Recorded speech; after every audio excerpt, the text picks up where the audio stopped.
It's my great pleasure today to welcome a friend, a colleague, Dr. Ivanov, to London, to the Royal College of Physicians building and the Society of Occupational Medicine's headquarters, and to have a conversation with you about your many, many years leading in occupational health, nationally, internationally, and globally. Ivan, welcome. Thank you very much, Richard. My pleasure. Well, it's an absolute honor. Your career has really taken a whole span of occupational and global health leadership, and I've seen you bridging the rigors of science and research, policy, and the like. But it's over 40 years since you went into occupational medicine. What took you in that direction? Well, just the fate, I would say. I wanted to be surgeon. I wanted to cut. I wanted to have quick action. When I graduated medicine, I started specialization in surgery back in 84 in the then People's Republic of Bulgaria. But somehow it didn't work at that time. That system in Bulgaria, specialization in surgery was a little bit disappointing. I decided that I would like to devote myself not to clinical medicine, but to public health. What sort of challenges did you face in those early days? And then I think you moved quite quickly to more regional roles. First of all, the adrenaline in surgery is quite high, but in public health, there is also adrenaline, which is also high. It may be not every hour or every other hour as we do surgery, might be every day, might be even once a week. But I have to tell you that early in my career, when I was a factory health inspector in Bulgaria, and I was inspecting a factory and doing risk assessment and providing advice on improving working conditions, I was feeling like I'm doing surgery because this is a surgery. Just the body is not a human body. It is a social body. It is the workplace. So you were beginning to understand the core functions of occupational medicine, occupational health quite quickly. What were the core functions that you think you were learning in occupational health? I had a choice between different specialities in public health, from epidemiology of infectious diseases to food safety, hygiene, environmental health. I chose occupational health because that was the closest to medicine. That was the closest with the physiology, with the toxicology, with occupational diseases. We're an area of public health where you can see immediately the impacts of the intervention. I still remember one little enterprise in Bulgaria in a little farm had the workers had problems with the air, and I had to use my prerogative as an inspector and basically close it. And as a result, they installed ventilation. Why not? When I went to see them, they were so happy, the workers. You can see that they can breathe before that they're wearing different clothes to protect themselves from the dust. So you're really sort of, the hierarchy of control was being central to your advice at that time. But also I think you're reminding us that occupational medicine is very much grounded in clinical medicine. Indeed. I think that's an important point actually, is we look at all the different possibilities of what people can do with their careers. You moved from being a factory inspector in Bulgaria's occupational health and safety system. You moved into the World Health Organization, regional roles, different roles. How did your challenges change as you moved into those regional roles? Now, when Bulgaria moved from being a socialist country with a state-owned economy and no employers, where the state was the employer, with the Communist Party being the avant-garde of the proletariat, the working class, and when occupational health was number one priority, to go to a market economy with employers, with many different trade unions, with totally different attitude of society toward the health of workers, with the emerging consumer society and the concerns for food safety. with the emerging environmentalism and the concerns for environmental health. So I have seen that occupational health was displaced from being number one on the priority of public health. But what I wanted to argue is that moving from a very practical work on occupational health, visiting enterprises, doing risk assessments, seeing patients with occupational diseases, seeing the changes that are being done, then that was extremely useful for me to move at the national level. Yeah. And to align the policy at the national level. I was very happy in the 90s to be involved and to lead the project at the European Union to restructure the occupational health system in Bulgaria to prepare for the entry of Bulgaria to the European Union. It was moving from a totally socialist system to capitalism and European legislation and totally different principles in establishing occupational health services. So that was a time of enormous change that then brought me to the regional level at the World Health Organization in the regional office for Europe in Copenhagen, where I had the pleasure actually to work with many collaborating centers for occupational health in the European region and develop policies. And then 20 years ago, I was transferred to Geneva, the headquarters, where I was able to operate globally. And that was when you were formulating the global plan, I guess. I've been around in occupational health almost as long as you have and seen many of these developments. And it's been interesting, actually, as we've worked close together with the IMSC, International Occupational Medicine Society. We've been a collaborating centre. We've offered things to your global plan. How do you sort of pull in things from different directions to make a plan really to work? Well, that plan was developed by the World Health Organization, which is not only a secretariat, it is 190 something member states. Yes. So to develop such a plan, of course, we worked with scientists and looking into the evidence, looking into what is emerging, but also we asked the countries, we asked people in the ministries of health what they would like to see globally as policy coming from the World Health Organization, bearing in mind that there are policies and conventions coming from the International Labor Organization, what they would like to see and how they would like to frame the new occupational health at that time. It was in 2006, 2007. So we moved from having a global strategy on occupational health for all frame to a global plan of action on workers' health, covering the workers as a population and covering all determinants of workers' health, not only the occupational risks, but also determinants arising from individual modifiable, we call them risk factors, the access to services, the inequalities, the data from everywhere. This is really a population-based occupational health. This is what our counterparts and constituents in the health sector of the countries wanted to see. And of course, I guess that's also where we're getting closer to the public health strategies, which are, again, are population health based, but less clinically attached. You mentioned how valuable it was that you spent a lot of time in workplaces, in real workplaces.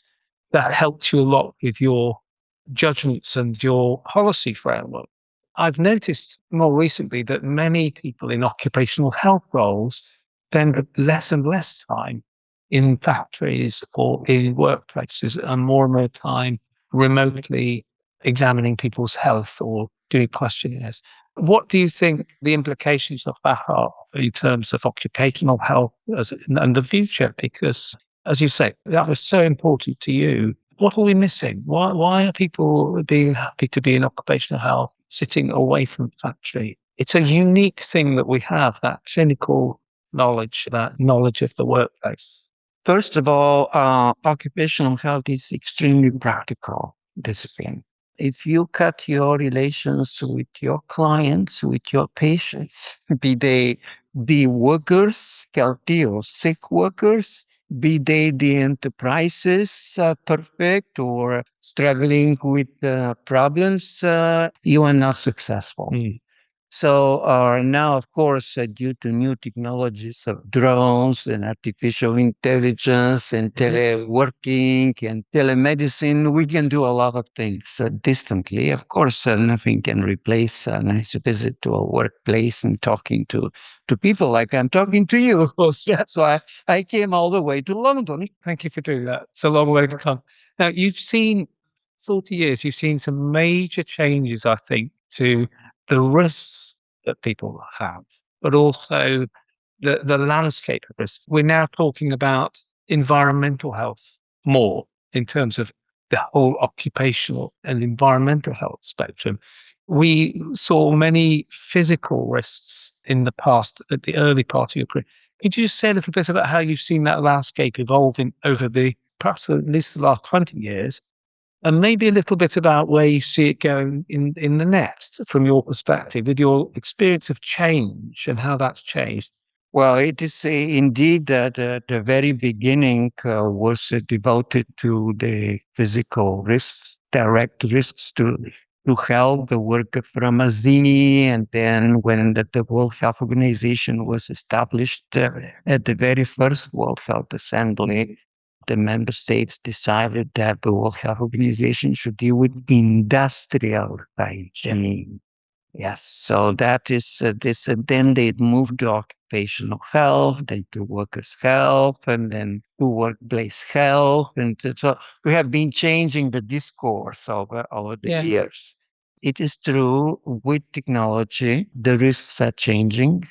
The psychosocial risk, the risk related to artificial intelligence, to working with logarithms, the work organizations, this are totally new. We're living in a new century of digitalization. Certainly, occupational health or workers' health or workplace health, whatever we call it, health related to work, is able to address, on one hand, the risks, but also to contribute to making workplaces healthier and happier and contribute to gross domestic happiness. Gross domestic happiness. That's a new phrase, but I like the transition you've just made. Say a bit more about that, because I think the tendency has been to manage the risks of harm for health in the past, but when now you're looking to create workplaces where people thrive and are happy. How has that changed the role of the occupational physician, the occupational health profession? Well, it should change a lot. First, with preventing risks, preventing diseases. I mean, it is nice, it is extremely effective. Imagine now with just the measures that we have taken to reduce tobacco smoking, how many deaths we have prevented that we cannot prevent such number of deaths with surgery and drugs. But if you look also in occupational health with technologies and how many deaths from silicosis we have prevented. But in principle, nobody would say thank you for the disease they didn't get. Correct. That's why working in the area of occupational health is not extremely rewarding unless you make people happy, unless you help people realize that the way they are working today is probably not making them happy, that there is potential that there can be a shift from working in one way to working in another way that is within their control, the individual control, that they can shift their attitude to be more happy, to like their work and to like their working life and their colleagues. So a little bit more autonomy for the worker, a little bit more flexibility. And how have you found the conversation about those things with leaders who quite often equate being present in a workplace with productivity, with more working hours needed for people to be more productive? I mean, the World Health Organization's research showed you 35% more likely to have a heart attack if you're required to work more than 55 hours. So we have the evidence, but how are we convincing the people who run organizations that actually when people are happier, they are a little bit more in control of their work, that the business outcomes are also stronger, that economies become strong, businesses become more sustainable? How are you seeing that message landing? It is first up to the businesses and the employers, those who are serious about their business and serious about their employers and as employers and about their workers. For them, having their workers happy is an imperative. They cannot afford. I remember talking to the CEO of one big corporation in the Middle East, and they have been doing so many things about workers. They have gone extra miles with regards to workers. And I asked him, well, sir, why are you doing that? You're not obliged by law. He said, Dr. Ivanov, it is so expensive for us to get the workers. To lose them. And if I have to lose them because they get a disease or because they are not happy, then it is a big loss. It's a cost to their business. It's a cost for the business. It's tragic, really, that many occupational health professionals still struggle with making that argument when they're looking for budget or they're looking for support for their occupational health projects.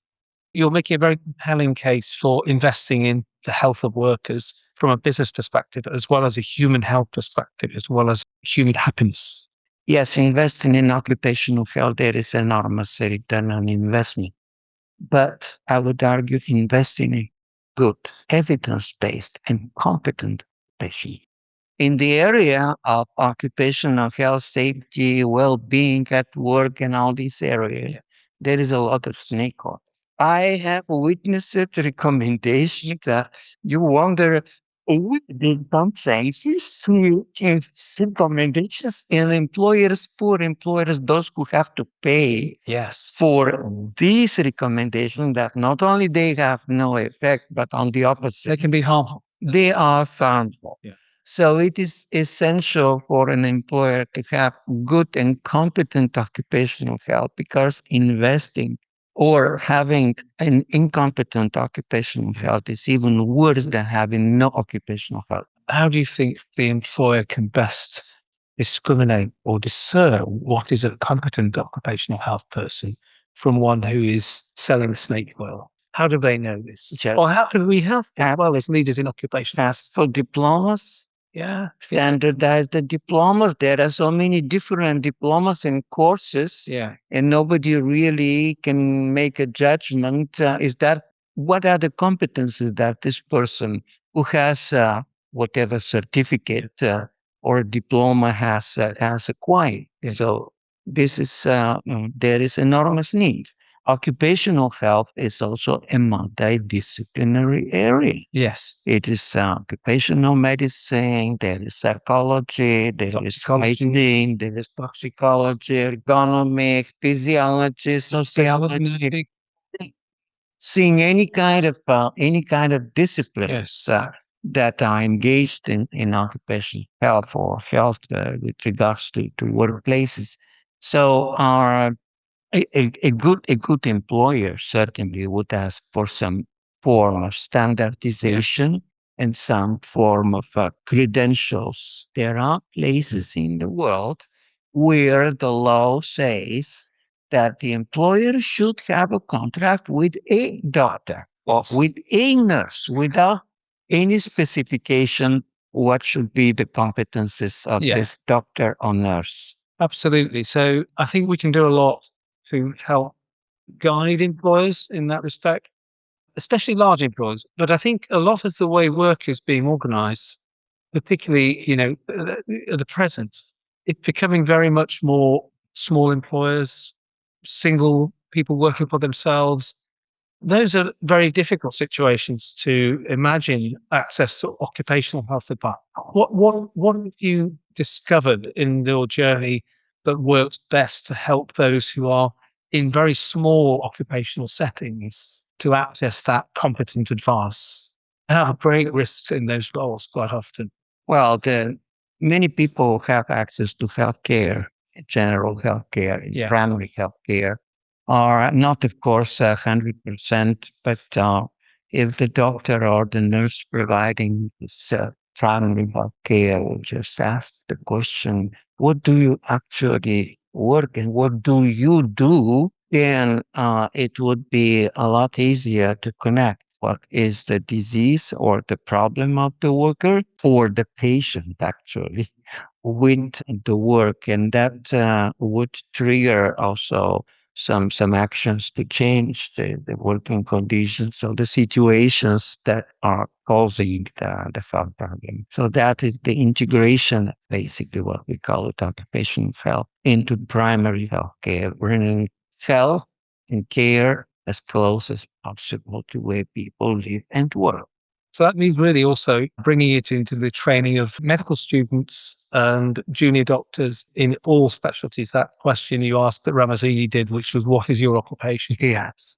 Which doesn't often get asked. Yes. Not only the doctors and the nurses, All healthcare all healthcare professionals should be exposed to the basics of health and illness related to work and how to improve this in terms of their patients, but also as in terms of themselves. Yeah. Well, this morning I was on the flight that EasyJet from Geneva, and the flight attendant said, well, there will be mask dropping, but first put your mask and then assist your child. Yeah. So that is the same with the health workers. First, they should put their own mask before and their gloves and protect their health before assisting the patient and getting sick. This is how we got a lot of sickness and death during the Ebola and during the pandemic. Yeah. Absolutely. So you've put a lot of effort, I think, into the healthcare workers, and for that we're very grateful. Without our healthcare workforce, none of us would have that level of health protection. As you look back over your 40-year career, dealing with multiple complexities, whether it's the clinical roles you've had or the health policy roles, what is it that you're most proud of in terms of the things that have worked well? Maybe even that you didn't even get any recognition from them, but to you, things that you were proud of yourself in your own heart. I wouldn't say proud because I cannot get the credit, but things that made me happy. Yes. Gave me passion. That gave me passion. The first was occupational health in primary health care, bringing occupational health into primary health care, and basically the relations between occupational medicine and clinical medicine. This is extremely exciting, and dealing with studying, also visiting countries and going to the primary care units and asking questions. What do you do about workers and why do you do that? And what did you study in order to do that? Or then I was also very, very passionate about the workers, the healthcare workers. Initially, I was a little bit reluctant that they deserve, or not they deserve, but they deserve special attention to the healthcare workers. I was thinking any kind of occupational health would protect them until the Ebola strike. And the health workers started dying and started getting more into the health and safety in the healthcare sector. To discover that, oh my God, that's a totally different world that we did not study in the specialization on occupational health in Bulgaria, where I did my specialty. And if you look at the curricula of many occupational medicine specialization, probably mining definitely is, chemical industry definitely is, but healthcare probably is not. And it is one of the most hazardous sectors, despite it is supposed to create health. Yeah. Now, one of the other things that you've been very vocal about is universal healthcare in general and the role of occupational health in universal healthcare. Well, the role of occupational health in universal health coverage, I would say, they do provide also some primary care to the patients. Some countries like Finland, for example, the occupational health services, they are in charge of primary care, holistic primary care. It's not only related to work. Then, if a person is working and is lucky enough to work for an enterprise that has an occupational health service, that is an enormous advantage. Probably the community health service would not be that accessible like the occupational service is. The link between occupational health and primary health care comes from the famous Almada Declaration, primary health care, bringing health care as close as possible to where people live and work. Not some office somewhere way away from where they live and work. Now, as you think about the future, what key messages would you like to share with the future occupational health leaders, people who are just beginning their career in occupational health, occupational medicine, the challenges, the opportunities, the things that they may become passionate about? What are the challenges and opportunities as you see them looking forward? The major challenge is redefining occupation. And also, there is a challenge of the name in English language. It's only in English language that this occupational health name exists. When I was working on the recent pandemic, the COVID, and I had to work with a lot of colleagues in WHO and outside, totally in different areas of work. And they asked me, "What do you do?" And I said, "Well, I'm occupational health." "Oh, what is that?" And by the time I finished to explain what is occupational health, they lost the interest. Yes. So, but when you say health at work, yeah, health at the workplace, yes, the health of workers, yeah, are fine. Or, yeah, so this type of discourse that people can understand. Making it much more simple. It is occupational health is It's too hard to explain. yes. You can't explain it to your children, then you can't explain it to your In my language, in Bulgarian, they translate it to something that sounds like occupational medicine, though it is not occupational medicine, the content that they do there. In other languages that I'm familiar with, it is health at work, the health of workers, occupation and health, and the health of the occupation. This is something difficult to understand. It is. I think we're becoming more recognized as specialists in healthy working lives. Exactly. That sort of life course. Exactly. There's one old Chinese proverb. If business goes bad, paint the store. Paint the store. Very good. Okay. Well, listen, as I close this conversation, really, it's just a chance to celebrate and recognize your contribution, Ivan, as a friend, but a true leader. It's been a privilege and an honor to know you. You're not just grounded in occupational medicine, but social and environmental determinants, and your unique synthesis has allowed some major change, major progress we made throughout your career. It's been a delight to know you and have the chance to have this conversation with you. I thank you. Yes. Thank you very much, Richard. In conclusion, I want to tell you one little secret. Please. You mentioned I have worked 40 something years. Yeah. Well, that's true. I work for employers, different employers. But in fact, I have never worked. I had fun. You had fun. Because I loved so much occupational health. And I loved so much what I was doing that I have never worked. Well, I think the same Chinese proverb says, find something you enjoy and never work another day in your life. That's it. But I still have to explain to my wife why what I'm doing is actually worth. It's an absolute pleasure and joy to see you again. Thank you very much. Meet again. Thank you, Richard. Yes. Thank you for joining us. I hope you've enjoyed this podcast interview with Ivan Ivanov, who was the head of global health at WHO until very recently. Thank you, Ivan. Thank you very much, and make people happy.